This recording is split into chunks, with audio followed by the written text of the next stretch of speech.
رب اشرح لي صدري ويسر لي أمري واحلل عقدة من لساني يفقه قولي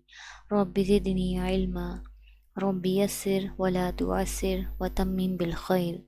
اللهم لا سهل إلا ما جعلته سهلا وأنت تجعل الحزن سهلا إذا شئت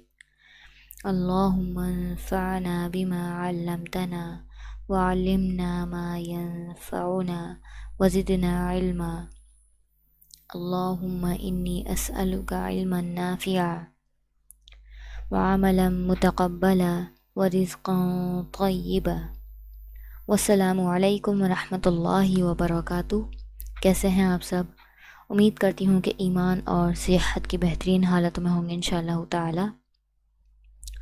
تو آج جو ہمارا ایپیسوڈ ہے ایپیسوڈ نمبر 6 ہے، اور اپنے ایپیسوڈ کو سٹارٹ کرنے سے پہلے ہم تلاوت سن لیتے ہیں۔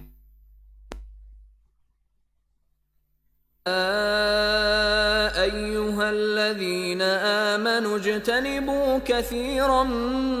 من الظن إن بعض الظن إثم ولا تجسسوا ولا يغتب بعضكم بعضا أيحب أحدكم أن يأكل لحم أخيه ميتا فكرهتموه واتقوا الله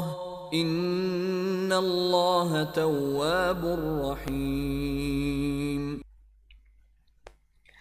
آج ہمارا انشاءاللہ ایپیسوڈ نمبر 6 ہے، اور ہم آج کے ٹاپک میں دیکھیں گے کہ غیبت کن موقعوں پر کی جاتی ہے۔ ٹھیک ہے، میں اپنی پی پی ٹی سٹارٹ کر لوں۔ جی، تو غیبت کن موقعوں پر کی جاتی ہے؟ ایک تو یہ ہے کہ عموماً ماں بہنوں یا دوسرے خاندان والوں کے ساتھ بیٹھ کر ریلیکس کرنے کے نام پر کی جاتی ہے، یعنی کہ آپ اگر اپنے فیملی ممبرس کے ساتھ بیٹھے ہوں تب بھی ہم غیبت میں انوالو ہو جاتے ہیں، یا ہم کہیں اور جاتے ہیں تو دوسرے خاندان والوں کے ساتھ مل کر ریلیکس کر رہے ہوتے ہیں، چل کر رہے ہوتے ہیں، تو اس میں ہم غیبت کو پوائنٹ آؤٹ کرتے ہیں اور پھر اس سے مزے لے لے کر ہم لوگوں کے فالٹ اچھالتے ہیں۔ سیکنڈ نمبر پہ ہے اکثر شوہر اور بیوی آپس میں اپنائیت کے نام پر دوسروں کی خوب غیبت کرتے ہیں، مطلب شوہر اور بیوی آپس میں باتیں کرنے کے چکر میں ایک دوسرے سے سارے خاندان بھر کی برائیاں کرتے ہیں۔ قریبی دوستوں سے میل جول کے وقت یعنی دعوتوں کے موقع پر تفریح کی غرض سے کی جاتی ہے، یعنی اکثر دوست آپس میں جب ملتے ہیں دعوتوں پر تو کسی ایک دوست کی غیبت کرتے ہیں، کبھی دوسرے دوست کی غیبت کرتے ہیں۔ شادیوں کے موقع پر ایک دوسرے کے حال حلیے کو، دلہن کو اور دعوتوں کے کھانے کو ضرور ہی غیبت کا نشانہ بنایا جاتا ہے۔ یہ بہت زیادہ کامن ہے کہ شادیوں کے موقع پر ہم ایک دوسرے کے جو کپڑوں کو دیکھ کر چپکے چپکے ایک دوسرے سے غیبت کر رہے ہوتے ہیں، یا دلہن کو ہم پوائنٹ آؤٹ کر رہے ہوتے ہیں کہ جی منہ پہ آٹا مل کر آ گئی ہیں، یہ وہ کپڑے ایسے ہیں، کپڑے ویسے ہیں، یا میک اپ اتنا خاص نہیں کیا، یہ نہیں کیا، یا نہیں تو دعوتوں کے کھانے کو جی ہمارا کھانا اچھا تھا، فلاں کا کھانا تو بس ایسے ہی تھا۔ اس کو بھی ہم پوائنٹ آؤٹ کرتے ہیں، بہت زیادہ نا کامن ہے یہ ہماری سوسائٹی میں۔ طلباء اپنے تعلیمی اداروں میں اپنے اساتذہ کے بولنے کے انداز اور رویے کو تنقید کا نشانہ بناتے ہیں، یا پھر استادوں میں تقابل کیا جاتا ہے، مقابلہ کیا جاتا ہے کہ فلاں استاد تو ایسا ہے، فلاں استاد تو اتنا برا ہے، ایسا غصے والا، یہ وہ، اور باقاعدہ جو اسٹوڈنٹس ہوتے ہیں وہ نقل اتارتے ہیں اپنے ٹیچرز کی، اور بڑا اچھی نقل اتار کے بہت خوش ہوتے ہیں، ایک دوسرے کو شاباشی بھی دیتے ہیں۔ لڑکیاں میکے جا کر اپنی ماؤں سے سسرال اور شوہر کی غیبت کرتی ہیں، وہ اپنے آپ کو مظلوم ظاہر کرنے کے چکر میں اپنے سسرال اور اپنے شوہر کی پیٹ بھر کے غیبت کرتی ہیں۔ بعض دفعہ نندیں ایک بھابھی کے گھر آتی ہیں تو دوسری بھابھی کی برائیاں کرنا اپنا فرض سمجھتی ہیں، مطلب کوئی بھی نند ایک بڑی بھابھی کے گھر جا رہی ہے تو اس سے چھوٹی بھابھی کی برائیاں کرے گی، چھوٹی بھابھی کے گھر جا رہی تو بڑی بھابھی کی برائیاں کرے گی، تاکہ جی بھابھی مجھ سے خوش ہو جائیں اگر میں دوسری بھابھی کی برائی کروں گی تو۔ خوشامد کے چکر میں بھی ہم بعض وقت ایسا کرتے ہیں۔ ملازمین آپس میں مل بیٹھ کر اپنے مالکوں کے رویوں کی اور ان کی طرف سے دیے گئے کھانوں کی برائیاں کرتے ہیں، مطلب عام طور پہ جو ملازمین ہوتے ہیں، جو سرونٹس ہوتے ہیں، جو ورکرز ہوتے ہیں، وہ اپنے مالکان کی برائیاں کرتے ہیں، جی ہمارا سیٹ تو ایسا ہے، ہمارا سیٹ تو ویسا ہے، ہاں اس نے یہ کھانا دیا تھا، ارے اتنا بیکار تھا، اس ٹائپ کی باتیں ہم کرتے ہیں۔ مرد عموماً دفاتر میں، اپنے آفیسز میں اپنے باسز کی برائیاں کرتے ہیں، اپنے حکام کی برائیاں کرتے ہیں عام طور پر نا، کہ جی ہمارا باس نے تو اتنا کام دے رکھا ہے، اتنا بٹن ڈال رکھا ہے، بہت ہی ظالم ہے یہ وہ۔ اور بوڑھے والدین بھی بعض دفعہ اپنی ایک اولاد کی دوسری اولاد سے برائیاں کرتے ہیں آپس میں، یہ بھی بہت زیادہ کامن میں نے دیکھا ہے کہ جی والدین اپنی ایک اولاد سے دوسری اولاد کی برائیاں کریں گے کہ یہ تو بھائی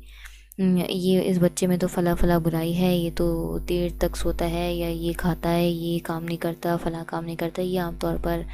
یا پھر اتنی زبان دراز ہے، یہ وہ، اس ٹائپ کی باتیں والدین ایک اولاد سے دوسری اولاد کی کرتے ہیں، دوسری اولاد سے پہلی اولاد کی کرتے ہیں، اس طرح کرتے ہیں والدین عام طور پر، اور ہمیں احساس ہی نہیں ہوتا اس چیز کا کہ ہم غیبت کر رہے ہیں اتنا زیادہ۔ وہی تو اتنا زیادہ اس کو غیبت کو میں نے کیوں ٹاپک کو پوائنٹ آؤٹ کیا ہے کہ ہماری جو ہماری ڈیلی روٹین میں غیبت اتنی زیادہ انوالو ہے، ہمیں معلوم ہی نہیں ہوتا ہم کب غیبت کر رہے ہیں۔ تعلیمی اداروں میں بچے بچیاں آپس میں ایک دوسرے کی برائیاں کرتے ہیں، جس سے اکثر لڑائیاں ہو جاتی ہیں۔ یہ عام طور پر جو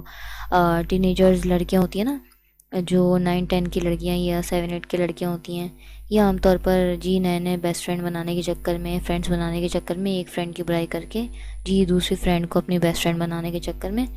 برائی کرتی ہیں تاکہ وہ میری بیسٹ فرینڈ بن جائے، یا کچھ نہیں تو اس سے بات نہیں کرو۔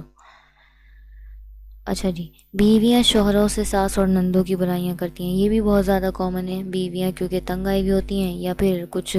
چلاک لومڑ ہوتی ہیں، ان کو موقع چاہیے ہوتا ہے، موقع دیکھ کے فوراً سے بھر دیتی ہیں، اور کچھ پہ واقعی ہو رہا ہوتا ہے تو وہ مظلوم بننے کے چکر میں ساس اور نندوں کی برائیاں کرتی ہیں۔ مائیں اپنے بچوں سے سسرالی رشتوں کی غیبت کرتی نظر آتی ہیں، مطلب مائیں بتاتی ہیں کہ جی میرے سسرال والوں نے، تمہاری پھپھو نے تو بڑا ظلم کیا مجھ پر، تمہارے چاچو نے، تمہارے تایا نے تو بڑا تنگ کیا ہے مجھے، یہ وہ، تمہاری دادی نے بڑا تنگ کیا ہے۔ عام طور پہ یہ بچوں کو بتاتی ہیں، ان بچوں کے اندر زہر بھر رہی ہوتی ہیں۔ والدین بعض اوقات دوسروں سے اپنے بچوں کی عیب جوئی کر بیٹھتے ہیں، مطلب باہر سے کوئی اکثر مہمان آتا ہے تو والدین کا یہ نا، والدین اس کو مطلب پتہ نہیں کیوں مجھے سمجھ میں نہیں آتا نا،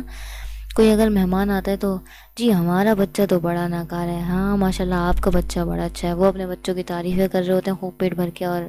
والدین اپنے بچوں کی خوب عیب جوئی کر رہے ہوتے ہیں کہ جی ہمارا بچہ تو بڑا نالائق ہے۔ پرانی سہیلیاں جب کبھی آپس میں ملتی ہیں تو اپنے سسرال اور شوہر پر تبصرے کرنا اور ہمدردی حاصل کرنے کے نام پر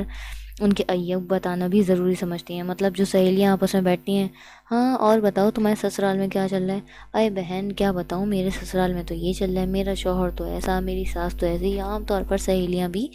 یہ تبصرے کر رہی ہوتی ہیں اپنے سسرالوں کو لے کر۔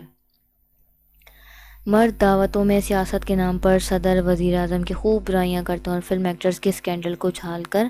مزے لیتے ہیں۔ عام طور پر مطلب جو مرد حضرات کے پاس عورتوں کی طرح تو نہیں ہوتے مرد کہ جی کسی کی ڈریس کو نشانہ بنا لیا یا میک اپ کو یا کھانوں وغیرہ کو، ان کو تو نہیں کرتے، لیکن مردوں کا اپنا ایک ٹاپک ہوتا ہے، جی صدر کی برائیاں ہو رہی ہیں، وزیر اعظم کی یا سسٹم کی برائی ہو رہی ہے، ٹھیک ہے آپ سسٹم کو ٹھیک کرنا چاہتے ہیں وہ ایک الگ چیز ہے، لیکن ہر وقت ہی صدر اور وزیر اعظم کی برائیاں بھی غیبت ہی کہلاتی ہے۔ تو اس وجہ سے اب آپ کو اندازہ ہو گیا ہوگا کہ کیوں اتنا ضروری ہے غیبت کو سمجھنا، کتنا زیادہ ضروری ہے، کیونکہ یہ ہماری ڈیلی روٹین میں اتنا زیادہ انوالو ہے، ہماری عادتوں میں اتنی شامل ہو چکی ہے کہ ہمیں معلوم ہی نہیں ہوتا کہ ہم کب کس کی غیبت کر بیٹھتے ہیں اور کب اپنے گناہوں کو بھرے جا رہے ہیں، بھرے جا رہے ہیں، بھرے جا رہے ہیں، اپنے بائیں ہاتھ والے فرشتے کو خوب موقع دیے جا رہے ہیں کہ تم لکھو ہماری برائیاں، لکھو نا، ہم تمہیں خوب موقع دے رہے ہیں۔ تو اس چیز سے ہمیں بچنا ہے، اسی وجہ سے میں نے یہ ٹاپک سلیکٹ کیا تاکہ ہم اس کو اپنی عادات سے نکالیں، ٹھیک ہے۔ انشاءاللہ آپ سے اگلے ایپیسوڈ میں ملاقات ہوگی، تب تک کے لیے مجھے اجازت دیجیے۔ والسلام علیکم ورحمۃ اللہ وبرکاتہ۔